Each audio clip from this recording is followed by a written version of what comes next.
mais Dieu sera toujours avec moi. Aujourd'hui, nous voyons beaucoup, en tout cas je m'excuse, il y a beaucoup, surtout des jeunes serviteurs qui viennent aujourd'hui dans les ministères. Il suffit seulement qu'il ait un seul passage, qu'il ait maîtrisé un seul passage de Jean 3, 16. Dieu a tant aimé le monde. Ok, c'est le passage. Maintenant, il va acheter 10 vestes pour ça.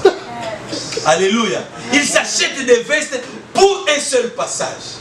Ah non, comme je connais ce passage, maintenant je vais épater. Non, le problème c'est est-ce que Dieu est avec toi? Alléluia. La Bible dit, je serai avec toi. C'est ça le signe que c'est moi qui t'envoie. Est-ce que toi, tu as l'ordre des missions de Dieu? Toi chanteur, toi intercesseur, toi protocole. Est-ce que tu as l'ordre des missions? Alléluia. Je voudrais aujourd'hui rappeler à tout celui qui veut servir Dieu qu'il ait d'abord l'ordre des missions. L'ordre des missions, ce n'est pas le pasteur qui le donne, ce n'est pas l'apôtre qui le donne, ce n'est pas l'évangéliste qui le donne, ce n'est pas je ne sais qui encore parmi les 5 ministères, mais c'est Dieu qui donne l'ordre. Alléluia. Comme il a dit à Abraham.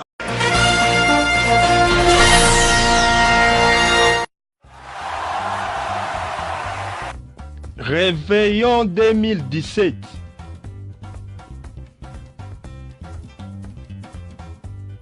Réveillon 2017 avec le pasteur John Masaki.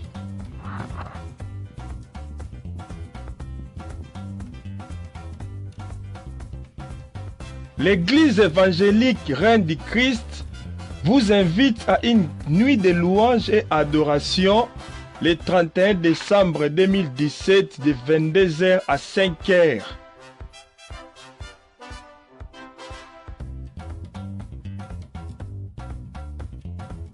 Voici l'adresse: 2050 12e Avenue, Coralville, Iowa, 52 241.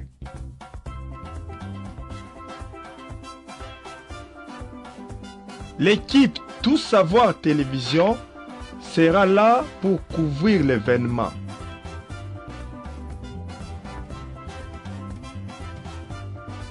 Le pasteur John Masaki et maman Rose Tembo Masaki vous invitent à cette grande soirée. Rendez-vous avec les...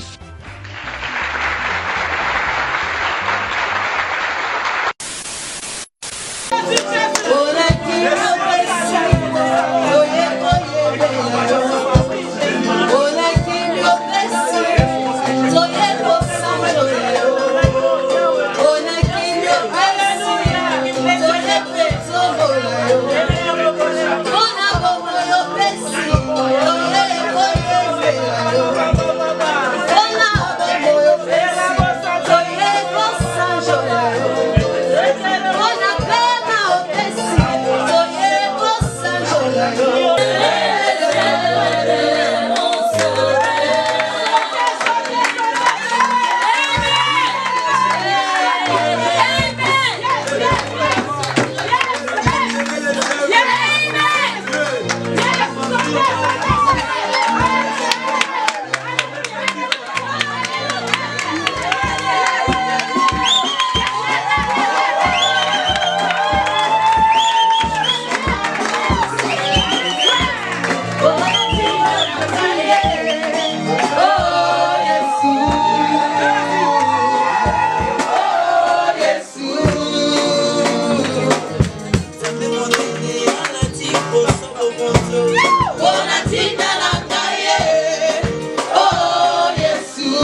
De fêter bonne année.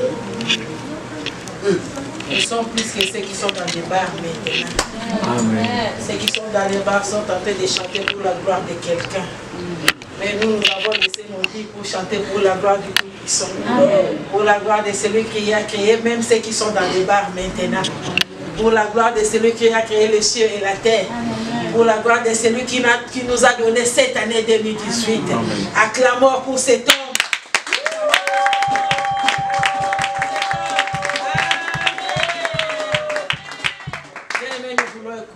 La première parole de Dieu pour l'année 2018. Je sais que cette parole que nous avons écoutée ce matin, ça ne va pas échapper à la tête même le jour. Même parce que c'est la première parole de Dieu que tu vas écouter. C'est la parole que tu vas marcher avec toute une année. C'est la parole que tu vas commencer à prophétiser. Chaque jour et chaque matin avant de sortir. Seigneur, tu m'as dit. Seigneur, tu m'as dit. C'est la parole qui va t'édifier. C'est la parole qui va créer quelque chose dans ta vie. Parce que ça veut dire que tout a été créé par la parole. Je suis sûr et je crois que cette parole va créer quelque chose dans ta vie. Amen. Et cette parole deviendra grande dans ta vie. Amen. Alléluia. Est-ce que nous sommes d'accord avec moi? Amen. Nous pouvons nous lever pour recevoir la parole de Dieu à travers son serviteur, humble serviteur qu'il a choisi ce matin. Moi je l'appelle humble serviteur. Il est très humble. Très humble. Je le connais. Alléluia. Amen. Voilà comment c'est depuis longtemps. Depuis 1900, et quelques 2, 3, je le connais. Il est humble. Il donne aussi la parole avec simplicité. Mais la parole qui vient avec simplicité, c'est la parole qui produit des miracles. Alléluia.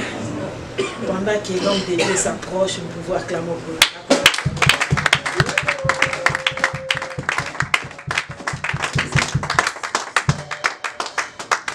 Amen. Amen. Nous allons prier. Éternel notre Dieu, Dieu de force, Dieu qui protège, Dieu qui est faiseur de miracles, Dieu qui est derrière sa parole, Dieu qui exécute chaque lettre de sa parole. Nous bénissons ton nom. Seigneur, en ce présent moment, nous voulons que tu puisses parler au fond de nos cœurs et que cette parole soit gravée en nous. Que cette parole produise des fruits dans nos maisons, dans nos activités, dans nos familles et dans tout ce que nous espérons en toi, Père. Je brise tout ce qui est de l'ennemi. Je brise tout ce qui est du monde des ténèbres. Que cela ne puisse pas influencer nos pensées. Que cela ne puisse pas influencer nos maisons, nos travaux et notre avenir. Je le déclare au nom de Jésus, notre Seigneur et Sauveur. Amen. Amen. Et chacun éveille son le vœu de prospérité, de longévité, le vœu de bonne santé, alors santé de fer, le vœu d'espérance pour l'année 2018, que notre Seigneur, que sa main puisse s'étendre sur nous durant toute l'année 2018. Nous bénissons le Seigneur puisque il nous a parlé, il nous a donné une orientation pour cette année 2018. Ici dans ces lieux, Dieu nous a parlé beaucoup de choses. Alors beaucoup de choses. Et je dois vous rassurer que le Seigneur est avec nous. Le Seigneur, il n'oublie rien. Bien aimé, Dieu nous a parlé de grandes choses, ça m'a étonné. Ça m'a étonné, Dieu nous a parlé de grandes choses. Il nous a rappelé même ce que j'avais oublié complètement. Il nous a dit même que tout ce que vous faisiez, moi l'Éternel, je n'ai pas oublié. Je sais toutes les souffrances que vous avez connues tout au long de votre ministère. Il nous a rappelé beaucoup de choses. Les frères sont là. Je ne sais pas si le frère Robert peut témoigner. Il était avec nous dans cette retraite. Dieu a parlé beaucoup de choses. Il dit, je serai avec vous. Il a confirmé que je serai toujours avec vous. Bien aimé, moi je n'ai pas peur. Alors je voudrais que toi aussi tu n'aies pas peur. Tout au long de cette année 2018, c'est Dieu-là qui a été toujours avec moi. Il sera aussi avec toi. Je le confirme, bien aimé. Le message qu'il nous a donné, c'est un message qui m'est parvenu il y a 2 semaines avant, délivré pour servir. Nous sommes délivrés pour servir. Servir qui? Je ne sais pas. C'est lui que tu vas servir. Et nous allons lire la parole de Dieu. Dans Genèse, nous allons lire 3 ou 4 passages, puis je vais m'étaler sur ça. Genèse chapitre 2.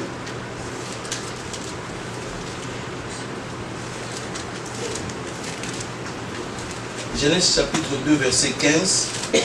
Une autre personne va lire Genèse chapitre 12, verset 1 à 2.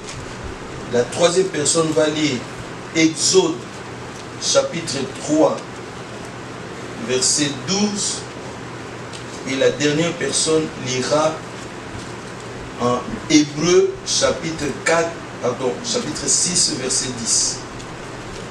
Nous allons faire la lecture de tous ces chapitres et versets. Nous commençons d'abord dans Genèse chapitre 2, verset 15. Et puis l'autre prépare Genèse chapitre 12, 1 à 2.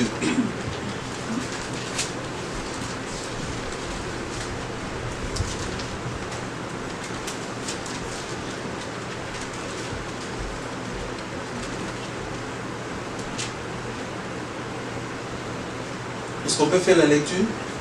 Quelqu'un dans la salle peut faire la lecture? Pour ne pas dire que non, il a une Bible. Peut-être que c'est du mensonge, alors que vous fassiez la lecture. Oui. Genèse chapitre 2, verset 15. Oui. L'Éternel Dieu prit l'homme et le plaça dans les jardins d'Éden pour le cultiver et pour le garder. Amen. L'autre verset, c'est dans Genèse chapitre 12, verset 1 à 2. Je lis au nom de Jésus.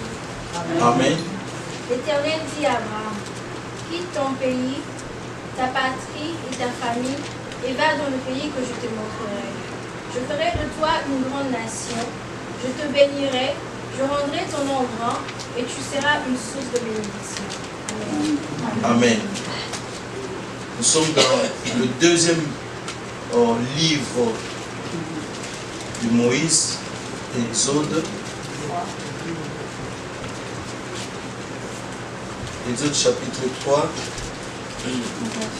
verset 12.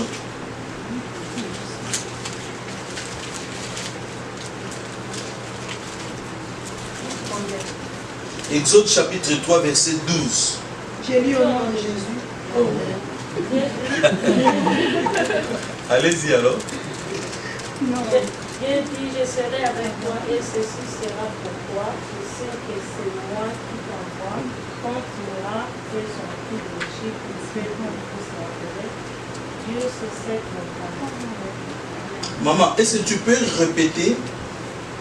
Dieu dit, je serai avec toi et ceci sera pour toi le signe que c'est moi qui t'envoie. Quand tu auras fait sortir d'Égypte, le peuple vous servirait. Dieu sur cette montagne. Amen. Amen. Et le dernier verset, c'est dans Hébreux chapitre 6, verset 10.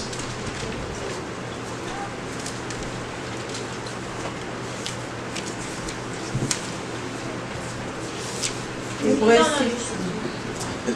Laissez aussi l'opportunité à vous. Non. Hein? Ok. Allez-y. En effet, Dieu n'est pas injuste pour oublier votre œuvre et le travail de votre amour. Vous avez démontré votre amour pour son nom par le service que vous avez rendu et que vous rendez encore aux saints. J'aimerais que tu répètes et que tu respectes la ponctuation. Cela va nous aider. En effet, Dieu n'est pas injuste pour oublier votre œuvre et le travail de votre amour.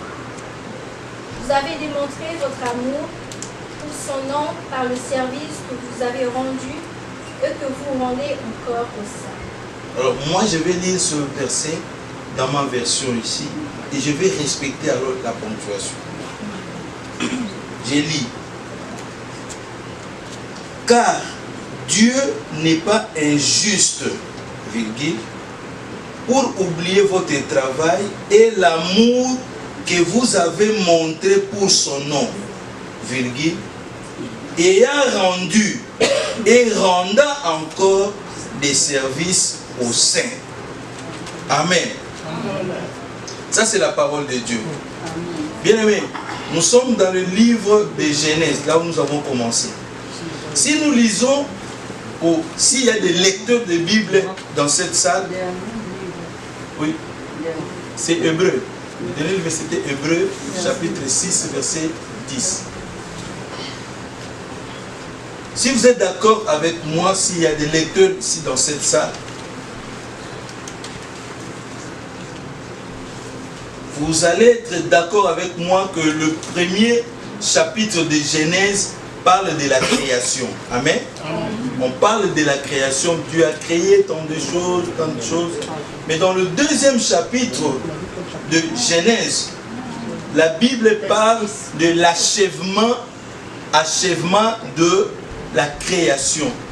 Et plus loin, il parle de là où il a planté le jardin d'Éden. Il a planté le jardin d'Éden là, sur la terre où il a créé, n'est-ce pas? Mais il dit dans ce verset 15 que nous avons lu, les noms, non, c'est où encore? C'est le verset? C'est 15, non? Ok. L'Éternel Dieu prit l'homme et les plaça dans le jardin d'Éden. Pour faire quoi? Pour cultiver le jardin.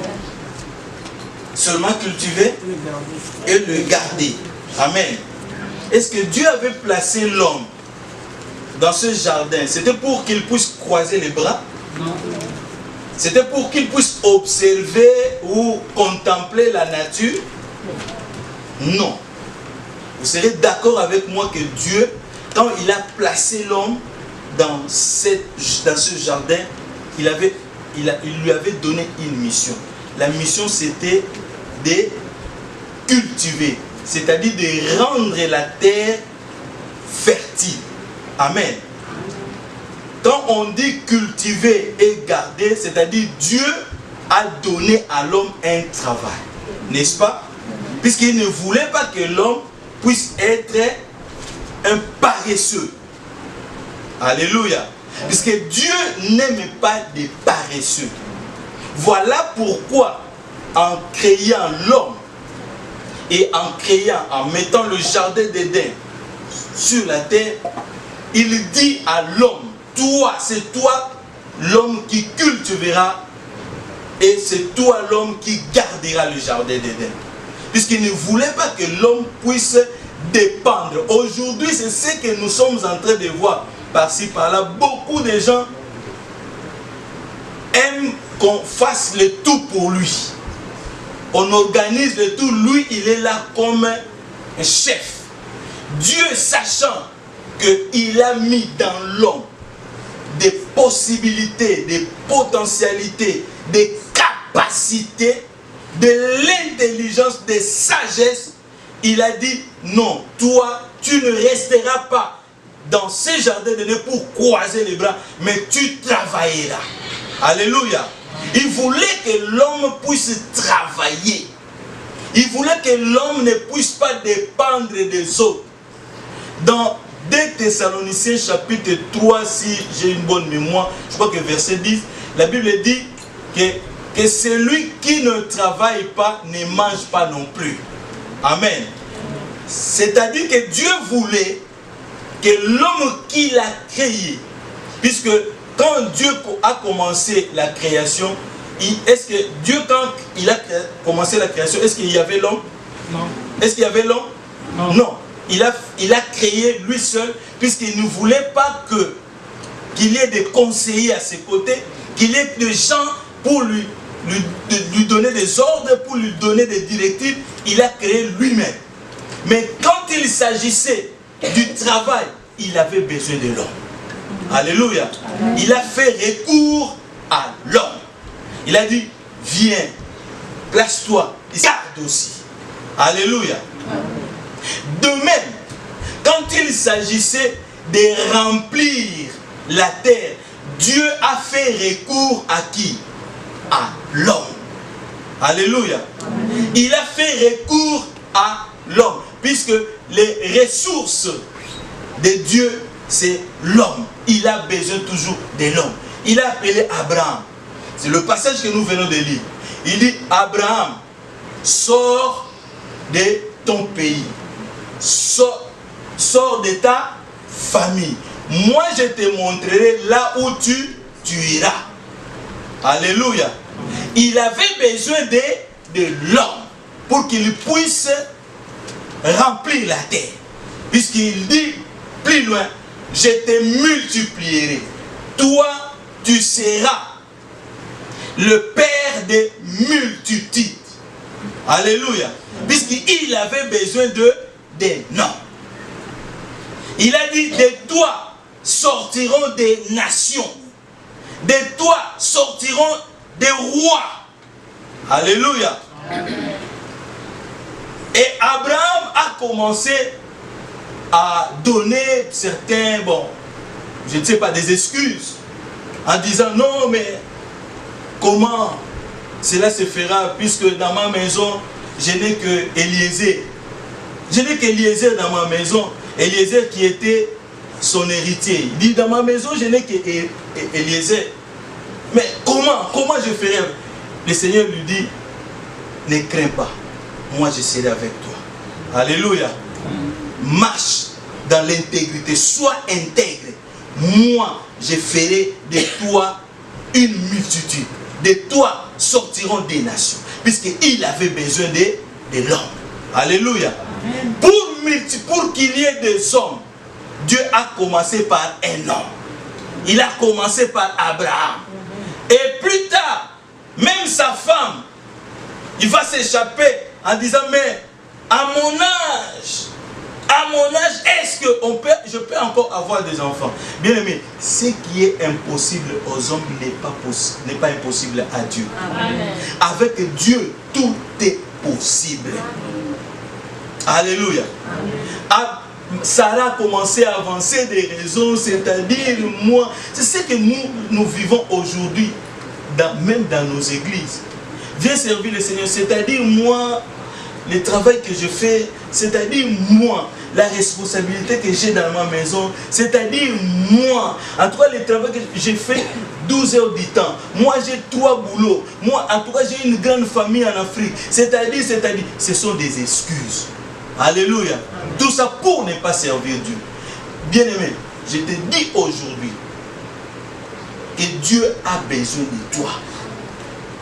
Dieu veut que tu puisses faire quelque chose pour son œuvre.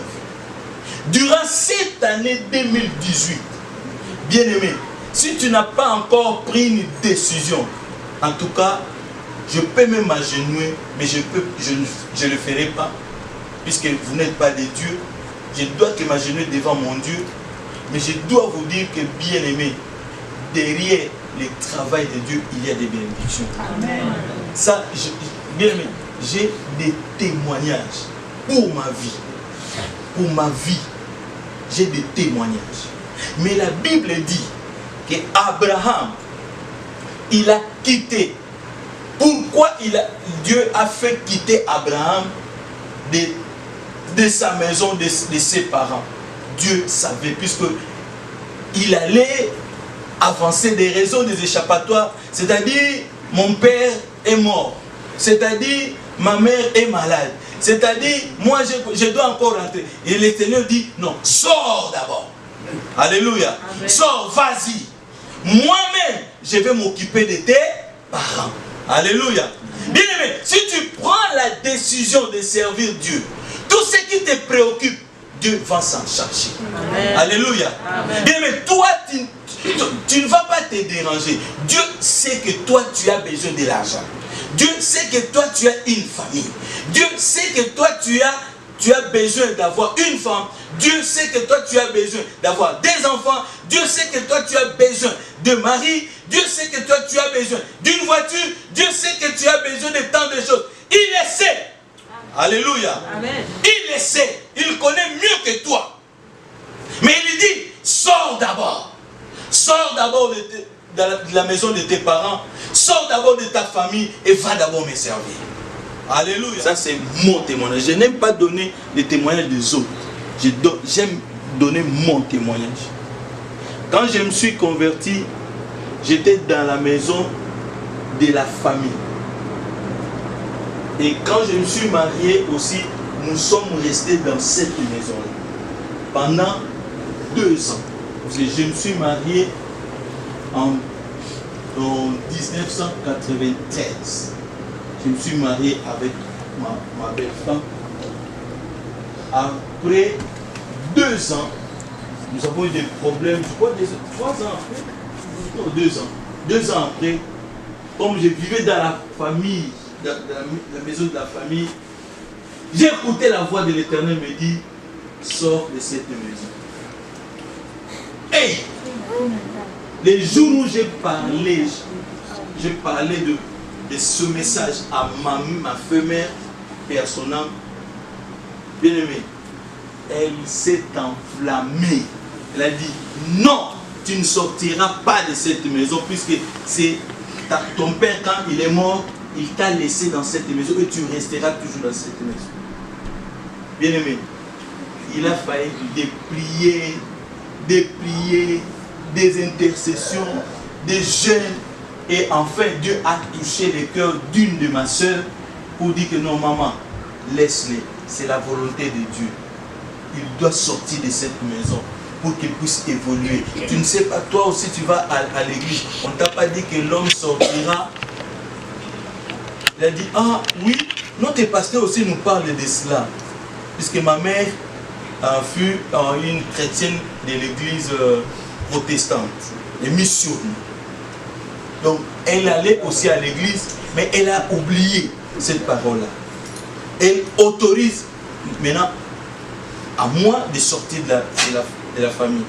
Bien, mais quand je suis sorti de la famille, bien, mais ce que j'ai vu, et bien, mais ça continue jusqu'à aujourd'hui. je continue à vivre des bénédictions puisque j'avais respecté la parole de Dieu. Quand tu respectes la parole de Dieu copieusement, Dieu est toujours derrière toi. Dieu est toujours dans ta faveur. Alléluia. Amen. La Bible nous dit dans Exode, c'était la même chose dans Exode, Dieu avait besoin aussi des hommes, Dieu avait besoin d'une personne pour délivrer une multitude. La Bible dit, Dieu s'est servi d'un homme. Son nom c'est qui? C'est Moïse. Alléluia. Dieu a touché le cœur de Moïse. Il dit à Moïse, Moïse, c'est toi que je vais envoyer.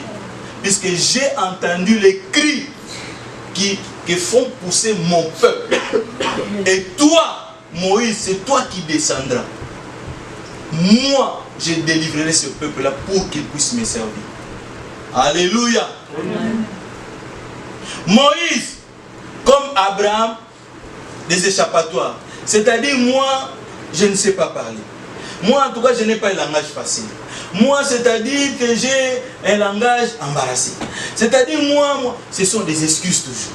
Alléluia. Bien aimé, tu peux présenter tant d'excuses si tu es un appelé, si tu es celui que Dieu a choisi. Bien aimé, Dieu va s'approcher à toi. Alléluia. Bien aimé, Moïse a commencé à parler tant de choses. Ton frère Aaron, à tes côtés, il dit, oui, mon frère est là. Il dit, alors, moi, je serai avec ta bouche et je serai aussi avec la bouche de ton frère. Alléluia. Je serai avec ta bouche et je serai avec la bouche de ton frère. Toi, tu utiliseras la bouche de ton frère pour parler à Pharaon. Mais moi, je me servirai comme Dieu devant toi. Alléluia. La bénédiction était de qui? De Aaron ou de Moïse? Alléluia. Puisqu'il dit, il a insisté, mais moi je ne sais pas parler. Il dit alors, comme tu ne sais pas parler, alors utilise alors ton frère. Mais toi tu utiliseras la bouche de ton frère, mais moi je t'utiliserai comme Dieu devant Pharaon. Alléluia. Aujourd'hui, bien aimé, nous devons savoir, pour servir Dieu, tu dois avoir un ordre de mission. Est-ce que tu es d'accord avec moi? Oui. Si tu as l'ordre de mission, bien aimé, tu vas servir Dieu à l'aise. L'ordre de mission de Moïse était lequel? Il lui dit, non, j'ai beaucoup aimé ce passage. Il lui dit, l'ordre de mission de Moïse, il dit, oh, Dieu dit, l'ordre de mission c'est quoi? Je serai avec toi. Et ceci sera pour toi le signe que c'est moi qui t'envoie. Alléluia. Il dit, le signe que c'est moi qui t'envoie, c'est quoi? Je serai avec toi. Toi, tu vas marcher, mais moi, je serai avec toi.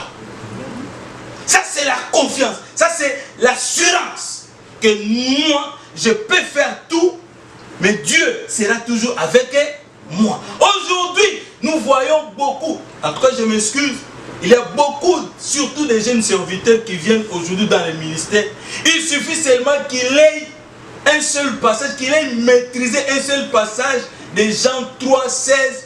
Dieu a tant aimé le monde. Ok, c'est le passage. Maintenant, il va acheter 10 vestes pour ça. Alléluia. Il s'achète des vestes pour un seul passage. Ah non, comme je connais ce passage, maintenant je vais épater. Non, le problème c'est est-ce que Dieu est avec toi? Alléluia. La Bible dit, je serai avec toi. C'est ça le signe que c'est moi qui t'envoie. Est-ce que toi, tu as l'ordre de mission de Dieu? Toi chanteur, toi intercesseur, toi protocole.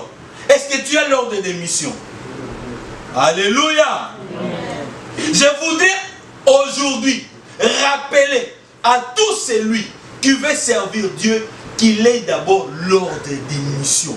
L'ordre des missions, ce n'est pas le pasteur qui le donne, ce n'est pas l'apôtre qui le donne, ce n'est pas l'évangéliste qui le donne, ce n'est pas je ne sais qui encore parmi les 5 ministères, mais c'est Dieu qui donne l'ordre.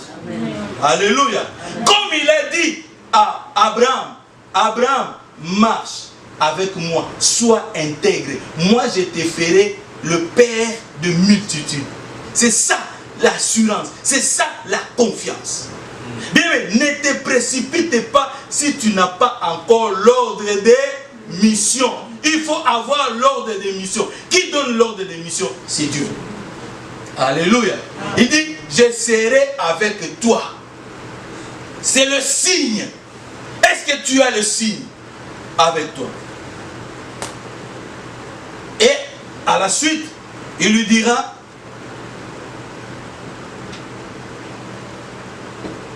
quand tu auras fait sortir d'Égypte le peuple, vous mains de Pharaon, c'est alors que vous allez me servir.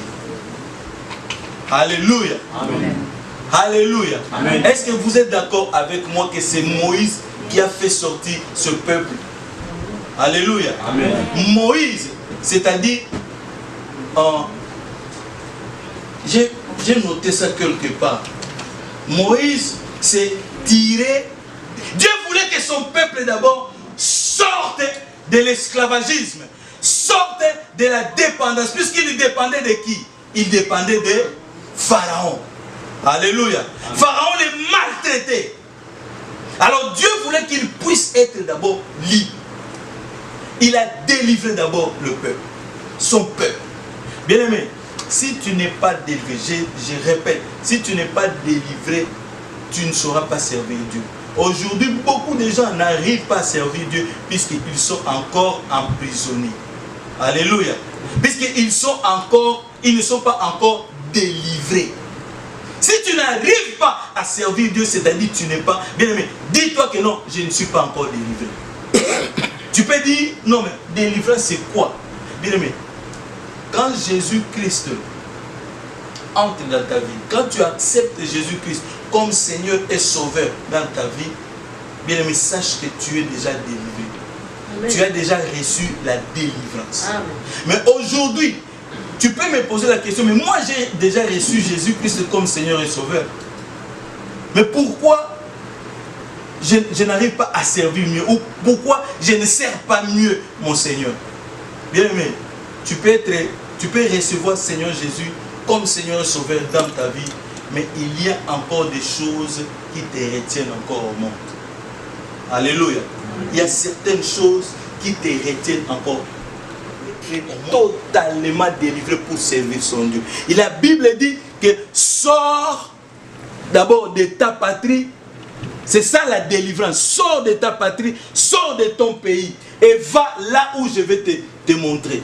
Et à Moïse, il dit, quand tu auras fait sortir mon peuple, quand tu auras fait, ils iront me servir. Alléluia. Bien, il y a encore beaucoup de choses qui retiennent les enfants de Dieu pour servir Dieu. Il y a encore beaucoup de choses. Bien aimé, il y a des gens qui se disent non, mais moi je suis délivré. Mais quand on parle, non, il y a un service de délivrance. Non, moi je dois aller dans... Je dois participer dans ce service de délivrance. Moi je ne suis pas délivré. On doit te délivrer combien de fois? Alléluia. Aujourd'hui, délivrance. Ah, là-bas, dans cette église, on parle de délivrance. Ah non, moi, je dois aller dans cette église-là. On doit encore me délivrer. Oh. Après 3 mois, encore un séminaire quelque part. Non, on parle de la délivrance. Il suffit seulement que tu vois, non, délivrance miracle. Ah, tu vas encore là-bas. Non, on doit encore me délivrer. On doit te délivrer combien de fois? La délivrance ne vient qu'une seule fois. C'est Jésus-Christ qui nous libère. La Bible dit, vous connaîtrez la vérité et la vérité vous affranchira. Yes. Alléluia. Yes. Si tu connais Jésus, tu connais déjà la vérité. Tu es déjà dans la vérité. Tu es déjà sauvé. C'est lui qui est sauvé, il a la délivrance. C'est lui qui est sauvé, il a la bonne santé. Yeah. C'est lui qui est sauvé, il doit prospérer. C'est lui qui a la bonne santé. Bien, il y a beaucoup d'éléments qui font partie du salut. Quand tu es déjà sauvé, bien-aimé, ne regarde plus maintenant c'est ton affaire. C'est ton affaire avec ton Dieu. Alléluia. C'est ton affaire. Pour servir Dieu, ce n'est plus l'affaire du pasteur. C'est ton affaire avec ton Dieu. Puisque Dieu a déjà fait sa part. Il t'a déjà sauvé. Dieu a déjà le salut. Alléluia. Amen. Quand on parle de la délivrance, c'est-à-dire on parle de la liberté. Tu es déjà libre. Libre pour servir ton Dieu. Qu'est-ce que tu attends pour servir ton Dieu? Alléluia. Qu'est-ce qui te retient encore pour mieux servir ton Dieu? Est-ce que tu es totalement délivré? Oui, tu es totalement délivré puisque Jésus-Christ dit, il dit dans sa parole que celui qui connaît la vérité, non, vous connaissez la vérité et la vérité vous affranchira. C'est-à-dire la vérité te rendra libre. Et la vérité c'est Jésus-Christ. Alléluia. Amen. Quand tu as déjà la vérité, donc tu peux voler.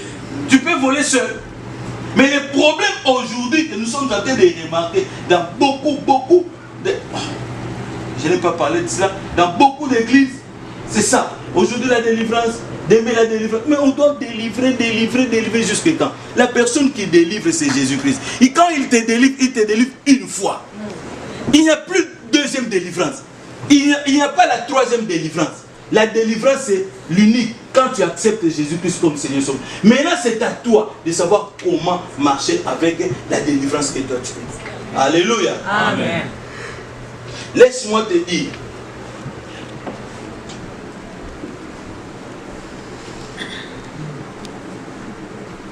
Une fois de plus, la parole de sécurité ou l'ordre de mission, c'est Dieu qui le donne. Et c'est Dieu qui rend aussi la personne libre. Mais il y a une vérité que je ne peux jamais vous cacher. C'est que j'ai parlé tout au début là. Dieu est derrière sa parole pour penser. Dieu est derrière ses promesses. Mais avant que Dieu puisse accomplir ses promesses, il veut que tu puisses le servir.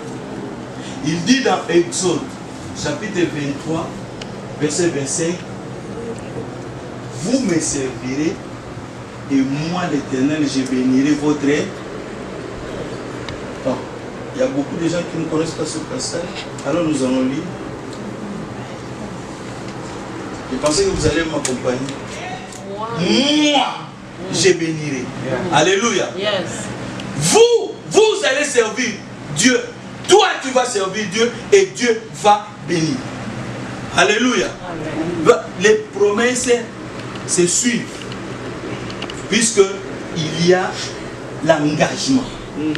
Si tu ne t'engages pas, bien aimé. Aujourd'hui, nous voyons des gens, mais je travaille, je ne vois rien. Je ne vois, bien aimé. Oh, mais je travaille, j'ai 2 boulots, j'ai 3 boulots. Il y a des gens même qui disent ça. Oh non, j'ai 3 boulots, je n'ai même pas le temps de me reposer. Il y a quelqu'un qui m'avait appelé à partir de Belgique. Il me dit, ah non, vous là-bas aux États-Unis. Chaque fois quand je t'appelle, ah non, j'ai sommeil. Je dis, hey, mon frère ici, il bise. Mais comment vous il bise? Moi j'appelle toujours aux Akanapongi. Quand je t'appelle, non, ta femme, non, il est aux États-Unis, bise. Il dit, mais non, nous ici, bon, nous sommes un peu libres. Il y a des fois, bon, quand je décide de travailler, bon, je peux travailler. Bon, quand je dis, je reste à la maison, bon, je reste à la maison. Mais vous là-bas, busy. Mais on est busy, 3, 4 boulots. Je ne sais pas s'il y en a qui ont 4 boulots. mais quand il dit, mais bien aimé, j'ai besoin de $1000. Prête-moi $1000. Prête-moi $500. Mais toi tu as 4 boulots. Toi tu as 5 boulots. Toi tu as 3 boulots. Boulot, mais on ne voit rien. C'est bien aimé. C'est puisque tu n'arrives pas à servir Dieu. Quand tu arrives à servir Dieu, Dieu protégera même tes finances. Alléluia. Il dit, il bénira. Il bénira après avoir servi. Bien aimé, nous devons, cette année 2018, j'aimerais que mon frère, ma soeur prennent la décision de servir Dieu. Amen. Prends la décision de servir ton Dieu. Moi je sais, le Dieu là que moi je sais, il te bénira. Il ouvrira des portes. Le problème est que puisque tu ne veux pas servir Dieu, il y a des gens qui se posent la question, mais je vais servir Dieu comment et où? Les lieux sûrs, les lieux certains où toi, tu recevras tes bénédictions, bien aimé, c'est quand tu es en train de s'aimer à l'église. Bien aimé, je dois vous dire la vérité. Les lieux sûrs et certains pour que tu sois béni, pour que la bénédiction puisse demeurer dans ta vie, c'est à l'église.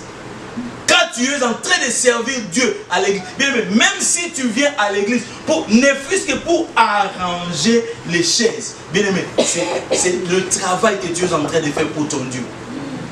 Si tu me dis que non, mais moi, en tout cas, je n'ai pas le temps, bien aimé, ton argent aussi peut servir Dieu.